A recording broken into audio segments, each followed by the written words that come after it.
Imam masjid yang saya hormati, dalam kita hidup bermasyarakat, dalam kita hidup bertetangga, tetangga itu ada yang memiliki 3 hak, ada yang memiliki 2 hak, ada yang memiliki hanya 1 hak. Ya. Yang pertama adalah tetangga yang memiliki 3 hak sama kita. Siapa dia? 1, dia beragama Islam. Yang kedua, dia saudara kita, masih ada hubungan famili, ya, masih sanak famili, masih kerabat. Ya. Kemudian yang ketiga, statusnya memang tetangga. Ya. Nah, dia berarti memiliki 3 hak sama kita. Sesama Muslim, saudara, plus tetangga. Haknya banyak nih. Ya. Maka dahulukan, karena dia saudara kita, itu harus didahulukan. Dia juga tetangga kita, dia juga sama Muslim. 3 hak dia dapat. Yang kedua, ada orang bertetangga sama kita, dia hanya dapat 2 hak dari kita. Yang pertama, dia Muslim. Ya. Yang kedua, dia tetangga kita, bukan saudara. Ya. Dia memiliki 2 hak sama kita. Nah, kita yang tinggal di perumahan rata-rata itu kan 2 ini, Pak. Muslim dan bertetangga. Standarisasi tetangga itu sejauh mana sih itu? Ya. Standar minimal kita bertetangga itu adalah orang yang paling dekat rumahnya, apa pelatarannya, atau pintunya.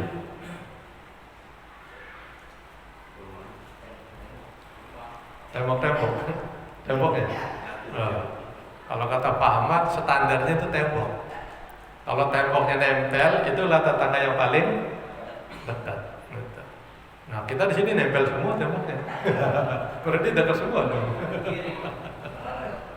Nah, standar minimum atau minimal tetangga terdekat itu adalah yang paling dekat pintunya sama kita. Bukan dindingnya standarnya, tapi adalah pintu.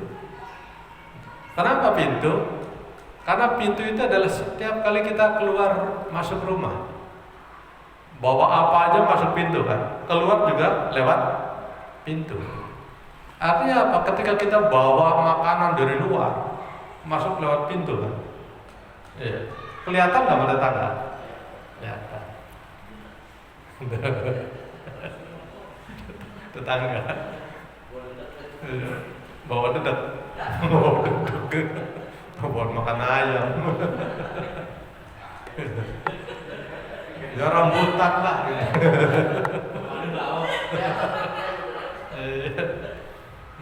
Kalau bosan bawa ikan, boleh mancing di laut. Siapa rumah yang paling dekat pintunya sama kita, itulah tetangga nomor 1, Pak. Ya. Bisa di kanan, bisa di kiri, bisa di depan kita.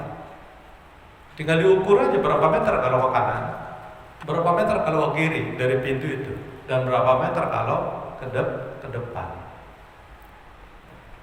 Nah, itulah yang paling dekat dengan kita. Nah, tetangga yang paling dekat dengan kita, dia memiliki 2 hak.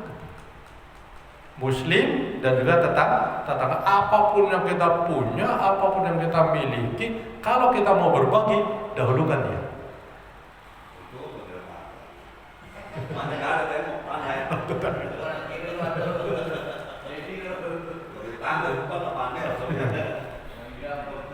Jangan sampai kita membagi sesuatu, ya, ke tetangga rumah ketiga, rumah kedua, rumah pertama dilewatin, rumah ketiga dulu ya kita beri.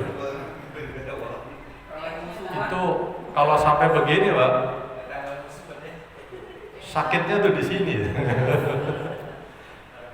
Cuman problemnya di kita bertetangga. Problemnya adalah rata-rata konfliknya itu adalah dengan tetangga paling dekat.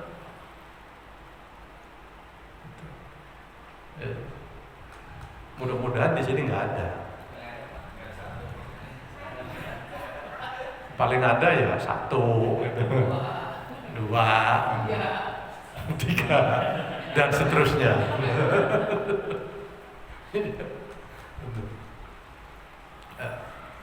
Ya.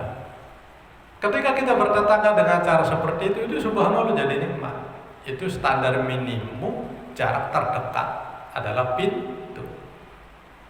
Jarak maksimal berapa banyak rumah itu yang statusnya sebagai tetangga?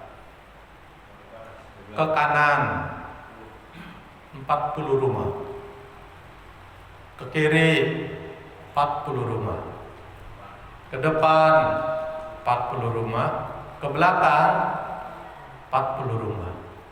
Itu masih tetangga. Nah, sama saya, bapak-bapak itu nggak termasuk tetangga. Karena lewatnya 1000 rumah, jauh gitu. Iya. Berarti orang satu RW ini, RW 11 ya. Kalau standarnya itu adalah 40 rumah maksimal, itu berarti semuanya tetangga. Semuanya tetangga. Ya. Nah, itu tetangga kedua, Muslim dan juga statusnya tetangga. Yang ketiga, ada tetangga yang hanya memiliki satu hak. Siapa dia? Dia beda agama sama antum. Yang kedua, bukan saudara antum juga. Ya. Yang ketiga, dia tetanggamu. Ya. Beda agama tapi dia tetap tetangga. Itu punya satu hak, hakul jar, hak bertetangga. Bukan hak beragama. Kalau agama beda-beda. Silakan lakum dinukum waliyadin. Nah, karena dia itu adalah tetangga kita, boleh nggak kita memberi atau sodakoh lah bahasa agamanya kepada dia? Boleh nggak? Boleh? Ragu ada yang bilang boleh. Boleh nggak? Boleh. Kenapa boleh? Tetangga. Itu tetangga, pegang. Jangan mikirin agamanya apa. Ya. Jangan mikirin dia baik apa agama kita. Dia tetangga. Kalau dia tetangga walaupun dia beda agama sama kita, bahkan mungkin dia benci sama kita, jahat sama kita, asik. Urusan dia terima apa enggak? Urusan dia itu dibuang.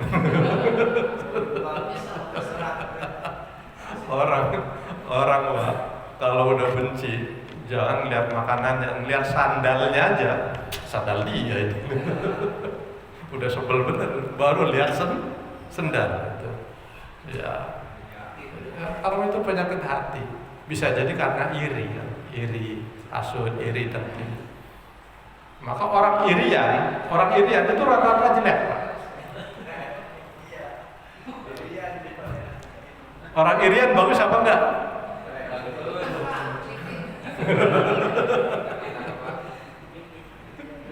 Ini irian yang mana ini? Manis. Keriting, hitam. Maka orang irian itu orang yang hatinya rusak, hatinya jelek. Ya. Tampilannya juga itu enggak sedap. Karena dia jauh dari senyum, cemberut. Itu dibilang orang irian. Nah, status dia sebagai tetangga itu dia punya hak sama kita. Artinya apa? Kita boleh memberikan sedekah sama dia, memberi, ya, karena statusnya adalah tetangga. Untuk lebih dalam kajian tentang ini, saya bacakan kitabnya. Bismillahirrahmanirrahim. Qala mu'allifu rahimahullah ta'ala wa nafa'ana bi ulumi fid dharain amin ya rabbal alamin. Bismillahirrahmanirrahim. Jawazus shadaqati 'alal dhimmi wal harbi. Diperbolehkannya sedekah kepada orang yang kafir, dhimmi dan harbi. Kafir itu ada dua, ya. Jangan nyebutin agama. Semua agama itu beda-beda. Jangan bilang semua agama sama. Beda. Semua agama beda. Ya. Kafir itu ada dua. Ada kafir dhimmi, ada kafir harbi. Agamanya siapa aja. Boleh Kristen, boleh Protestan, boleh Hindu, boleh Buddha, boleh Konghucu, boleh Zoroaster, boleh Majusi, boleh Yahudi. Agamanya siapa aja. Nah, agama yang selain Islam itu disebutnya dengan kafir. Nah, kafir itu terbagi menjadi dua. Ada kafir dhimmi. Apa itu kafir dhimmi? Jamaah harus paham. Kafir dhimmi itu adalah kafir yang akur sama kita, baik sama kita. Gitu. Artinya dia tidak memusuhi kita, ya. Tidak memerangi kita, enggak membunuh kita. Nah, itu disebut dengan kafir dhimmi. Nah, mereka yang beda agama dengan kita, dan selama ini baik-baik saja komunikasi dan hubungan dengan kita, bahkan kita berinteraksi, kita mau amalah, jual beli, ya, gitu. Kita juga satu atap dalam perusahaan. Bapak-bapak yang kerja di perusahaan itu, memang sebenarnya satu agama, kita kan enggak. Terutama petinggi-petinggi perusahaan itu, betul nggak? Tukang sapu Muslim, satpamnya Muslim, ya kan? Karyawan rendahan Muslim, naik dikit SPP, ya, supervisor Muslim, leadernya Muslim, giliran direkturnya beda kan gitu. Direkturnya beda, direksinya juga beda, ya, suka beda dengan kita. Itu termasuk dhimmi, Pak, ya. Yang akur sama kita, yang rukun sama kita, bahkan dia yang gaji kita, gitu. Gaji bapak-bapak lah yang kerja di sana, gitu. Ya, kalau saya alhamdulillah nggak digaji sama mereka. Nggak digaji sama mereka. Yang gaji saya ya para pengurus masjid itu. Pak Husain, Pak Nana, dan lain-lain. Kafir dhimmi.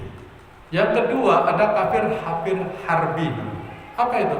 Kafir yang gak akur sama kita. Dia musuhin kita, nggak suka sama kita, benci sama kita. Harbi namanya. Tapi nggak sampai bunuh-membunuh. Nah, boleh nggak kita sedekah,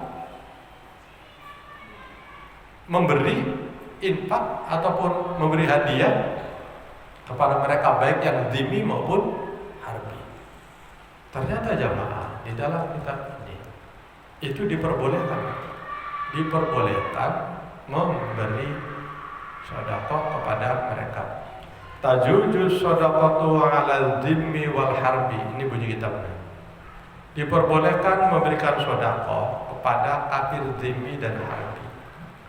Wa yusabul muslimu 'ala dzalik. Dan orang Islam ini, si muslim ini, dia akan mendapat pahala karena dia sudah memberi kepada tetangganya itu, ya. Waqad asnallahu ala qaumin, dan Allah Subhanahu wa taala telah memberikan pujian kepada seseorang yang mau memberi kepada orang yang statusnya beda agama sama dia. Yaitu termaktub di dalam Al-Qur'an surat Al-Insan ayat 8. Allah Subhanahu wa taala berfirman, "Wa yud'imuna at-ta'ama 'ala hubbihi miskinan wa yatiman wa asira wa yud'imuna ta'ama, mereka memberi makanan ala hubbi, atas harta yang dia sukai. Ini ya tipikal. Dan kaifiyah, cara memberi makan kepada orang lain itu adalah memberi makan dengan makanan yang dia sukai. Ya. Jangan memberi makan atau makanan kepada mereka dengan makanan yang mereka tidak suka. Atau mohon maaf, Bapak memberi makanan kepada mereka itu yang udah basi, yang masih seger, bila perlu yang masih hangat, yang masih ngebul, kasih. Yang enak kan masih. Wah, kalau punya tetangga kayak begini nih Pak, udah jangan beda-beda, tempel terus. Wah, tetangga adem gitu. Ya. Kepada siapa mereka memberi? Miskinan, satu, kepada orang miskin. Wa yatiman, kepada anak yatim. Wa asiran, dan kepada asir. Ma huwal asir? Al asir di dalam tafsirnya ay harbi. Al asir di sini adalah al harbi. Mereka yang beda agama dengan kita dan statusnya mereka kafir harbi. Kalau kafir harbi saja masih diperbolehkan, apalagi yang zimmi. Kalau yang beda agama saja dengan kita boleh, apalagi yang seagama sama kita. Kadang kita hanya karena beda pendapat, beda pemikiran, beda prinsip, bahkan gara-gara parkir motor, parkir mobil sama tetangga, kita jadi nggak. Hal-hal seperti itu yang merusak komunikasi hubungan dengan kerabat. Ya. Kalau ada perbedaan biasa, ya. Perbedaan itu sesuatu yang tidak bisa dihindari. Karena kita memang datang dari latar belakang yang berbeda, betul nggak? Iya. Ada dari Cilincing, dari Kalibaru, ada dari Koja, ada dari Priuk, ada dari Warakas. Ada yang dari Bekasi, ya, betul. Orang tuanya ada yang dari Jawa, dari Bugis, ada Sunda, ada yang Dayak, ada yang Irian tadi. Dari mana-mana kita beda. Karena kita memang latar belakangnya beda, maka jangan kaget dengan adanya perbedaan. Nah, di kita itu tidak bersahabat dengan namanya perbedaan. Seolah-olah perbedaan itu adalah musuh. Beda dengan sama kita. Gitu. Nah, kita sering memusuhi orang yang beda sama kita. Kalau ada perbedaan biasa saja. Imam Syafi'i sama Imam Hanafi sama apa enggak? Beda. Imam Syafi'i sama Imam Hambali beda apa enggak? Beda. Gitu. Dan mereka oke-oke aja. Akur-akur aja, santai aja mas, santai aja bro, seperti itu. Ya. Nah, sekarang kalau kita ngasih hadiahnya, ada simbol agamanya, boleh apa enggak? Ya, ada simbol agamanya, boleh apa enggak? Nah, kalau ada simbol agamanya itu nggak boleh lah. Ya, misalnya, mohon maaf, ini kan masih Natal, jadi Bapak ngasih kue apa? Kue Natal. Itu yang tidak boleh. Ya, karena itu adalah simbol agama.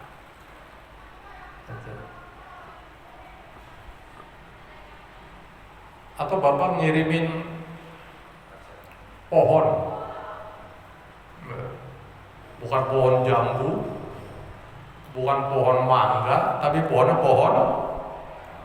Natal yang banyak lampu-lampunya itu. Bapak nganterin sendiri, saking sayangnya, saking senengnya hubungan sama tetangga, pakai pakaian Sinterklas. Saking hormatnya sama tetangga, itu sudah lampu merah, harus disembelih yang begitu. Ini kita Muslim nih, pakai baju Sinterklas boleh apa enggak? Boleh. Ya, enggak boleh. Karena itu adalah simbol agama. Memelihara atau meletakkan pohon Natal boleh apa nggak di rumah kita? Nggak boleh, karena itu adalah simbol agama. Nah, kalau udah masuk ke wilayah simbol agama, Islam ada ketegasan. Lakum dinukum waliyadin. Agamamu ya agamamu, agamaku ya agamaku. Udah masing-masing kalau soal itu, ya. Tapi kalau dalam hal memberi sedekah, memberi hadiah, apa aja boleh. Kalau ngucapin, selamat ya, boleh. Nah, kalau untuk ngucapin khilaf, Pak. Ada perbedaan antara ulama satu dengan ulama yang lain. Ulama yang pertama memperbolehkan, boleh ngucapin. Tapi ada syarat, satu, statusnya dia pemerintah, pejabat, presiden, ya, betul. Pak Nana kalau mau ngucapin itu jadi presiden dulu, baru selamat Natal, boleh, karena Pak Nana sebagai presiden. Ya.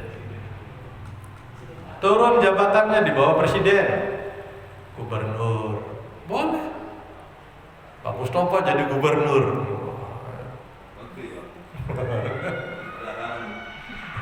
boleh ngucapin, karena dia pejabat, karena pejabat itu mengayomi seluruh rakyat Indonesia. Nah, rakyat Indonesia itu bukan hanya beragama Islam, tapi juga ada di antara mereka yang beda dan beragama lain, dan mereka punya hak yang sama. Sampai ke wali kota atau bupati, terus turun, mentok di RT. RT boleh mengucapin. Ya, kalau statusnya dia sebagai seorang pejabat, kebetulan ada warganya yang beda agama dengan mereka, dengan dia silakan mau. Ya. Karena statusnya adalah pejabat. Yang kedua, meyakini bahwa Natal yang dimaksud itu adalah memperingati kelahirannya Nabi Allah Isa alaihis salam. Salamun alaihi. Keselamatan buat saya yauma wulidu wa yauma amutu wa yauma ub'atsu hayya. Itu boleh. Ya, dengan meyakini ucapannya itu bukan tertuju kepada mereka yang sedang merayakan, tapi ucapannya itu tertuju untuk Nabi Isa. Mereka kan nggak tahu hati kita, ya, yang tahu kan kita, ya nggak? Nah, itu ucapinnya untuk Nabi yang bisa, tapi yang mendengar mereka bisa nggak hatinya begitu? Lain di mulut, lain di hati, ya iya. Soalnya kalau mulutnya sama, hatinya sama, itu bisa menimbulkan kekufuran, Pak. Ya, menimbulkan kekufuran. Berarti Bapak meyakini dan membenarkan ideologi mereka. Gitu. Ya. Nah, kafir dhimmi dan kafir harbi itu Itu diperbolehkan. Ayat lain, qala ta'ala, la yanhaakumullahu 'anil ladzina lam yuqatilukum fid din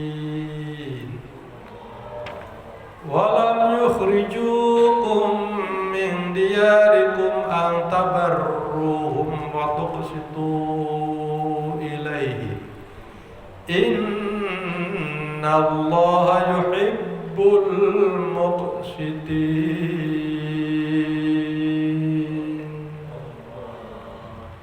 La yanhaakumullahu, Allah subhanahu wa ta'ala tidak melarang kalian anil ladzina lam yuqatilukum, terhadap orang-orang yang hendak membunuh kalian fiddin, dalam masalah agama, walam yukhrijukum, dan tidak mengeluarkan kalian min diyarikum, dari rumah kalian, antabarruhum, ini ada perintahnya, hendaklah kamu berbuat baik sama mereka. Mereka yang beda agama dengan kalian,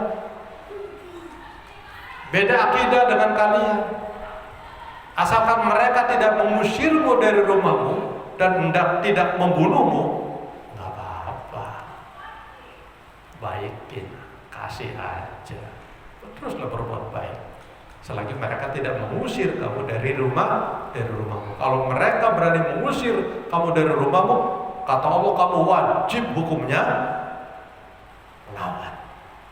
Berarti nggak jadi perang. Lah rumah saya, kok dia berani mengusir saya dari rumah? Berarti perang. Orang-orang Palestina, rumah-rumah dia, tanah-tanah dia, tapi diusir. Diusir oleh Israel. Apa yang terjadi? Perang. Perang. Berarti mereka yang dolim sama kita. Seperti itu. Nah, ini ayat tentang diperbolehkan al-mumtahinah, ayat 8. Ada satu hadis sebagai bukti bahwa diperbolehkan. Ada seorang sahabat namanya Asma. Asma itu adiknya Aisyah. Aisyah istri Rasulullah. Jadi Abu Bakar itu punya anak perempuan 2. Pertama Aisyah, yang kedua Asma. Asma itu orang yang selalu membawa makanan ketika Nabi ada di Gua Hiro itu. Ya, yang membawa makanan Asma, yang antrinya. Ya, Asma itu dia punya ibu. Ibunya saat itu masih kafir, belum muslim. Nah, Asma sebagai seorang anak, dia ingat sama orang tua, dan ibunya juga selalu ingat sama anaknya.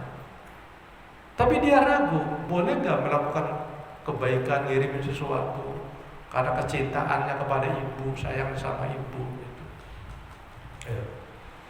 Hal itu diadukan, ditanyakan oleh Asma kepada Rasulullah Shallallahu Alaihi Wasallam. Ngan Asma bintu Abi Bakrin atau binti Abi Bakrin, qalat qadimat alayya ummi, dari Asma putrinya Abu Bakar, dia berkata, telah datang kepada saya ibu saya. Ibuku datang ke rumah, wahia musyrikah, sedangkan ibu itu masih musyrik, belum masuk Islam ibunya. Ya, faqultu ya Rasulullah, inna ummi qadimat alayya wa hiya raghibatun. Wahai Rasulullah, ibu saya itu datang ke rumah. Itu gimana? Boleh nggak saya berbuat baik? Boleh nggak saya memberi sama beliau? Itu. Yang notabene beliau itu belum beragama Islam, masih musyrik. Gitu. Ya. Qala, na'am silli ummak. Kata Rasulullah, iya boleh. Sambung silaturahmi sama umi. Terima umimu, terima ibumu, dan apa yang mau kau beri, mau kau silakan. Nah dari sini jamaah diperbolehkannya memberi hadiah kepada orang yang beda agama dengan kita. Nah, Sehingga dengan kita memahami hal-hal seperti ini, itu insya Allah peluang untuk konflik dengan tetangga, peluang konflik dengan masyarakat itu bisa diminimalisir. Syaratnya apa? Syaratnya kita jangan berhenti ngaji, jangan berhenti mencari ilmu. Dan kita ngaji dengan kita mencari ilmu itu insya Allah ada improvisasi, ada pencerahan, ada ilmu yang masuk ke dalam pemikiran dan hati kita, dan ilmu yang masuk ke dalam hati dan pikiran kita itulah yang kita jadikan sebagai barometer untuk beramal, bermuamalah, bermuasyarah, bermasyarakat dan tetangga dan kerabat.